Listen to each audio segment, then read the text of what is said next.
Social media influencer असलेल्या सूरज चव्हाण यांचा चित्रपट आला झापूक झोपूक आणि खूप अपेक्षा होती त्या चित्रपटाकडनं. ज्यांनी तो पिक्चर डिरेक्ट केला, बनवला, अशा सगळ्यांना आशा होती की हा पिक्चर धमाल चालेल आणि सैराटसारखी कमाई करेल. मात्र प्रत्यक्षात हा जो चित्रपट आहे हा दणकून आपटला.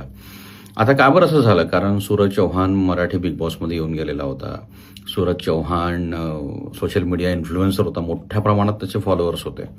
पण तरीही चित्रपट का बरं आपटला? तर याचं खरं कारण हे आहे की सूरज चव्हाणचे जे फॉलोअर्स होते किंवा त्याचे जे दर्शक होते त्याच्या सोशल मीडिया अकाउंटचे, ते सगळे ग्रामीण भागातले होते. आणि ग्रामीण भागामध्ये शहरासारखे मोठमोठे थिएटर्स नसतात, स्क्रीन्स नसतात, सिनेमा हॉल्स नसतात. दुसरी गोष्ट, ग्रामीण भागामध्ये लोकांची टेंडन्सी पण नसते की जसं शहरातलं तिकीट असतं तेवढं मोठं तिकीट काढून शहरात जाऊन तो चित्रपट बघावा. आणि साहजिकच त्यामुळे शहरातले कस्टमर तिकडे गेले नाही, शहरातले दर्शक त्या चित्रपटाकडे गेले नाही आणि चित्रपट आपटला.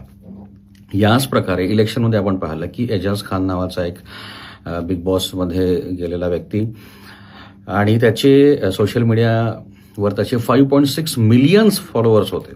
मात्र जेव्हा असेंब्ली इलेक्शनमध्ये तो उभा राहिला, त्याला वाटत होतं की मी नक्की निवडून येईल. मात्र प्रत्यक्षात त्याला फक्त 103 मतं पडले. तर आपण असं म्हणू शकत नाही की सोशल मीडियावर फॉलोअर आहे, सोशल मीडियावर आपण इन्फ्लुएन्सर आहो म्हणून प्रत्यक्षात देखील लोक आपल्यासाठी आपल्याला मत देतील किंवा आपला चित्रपट बघायला पैसे खर्च करून येतील.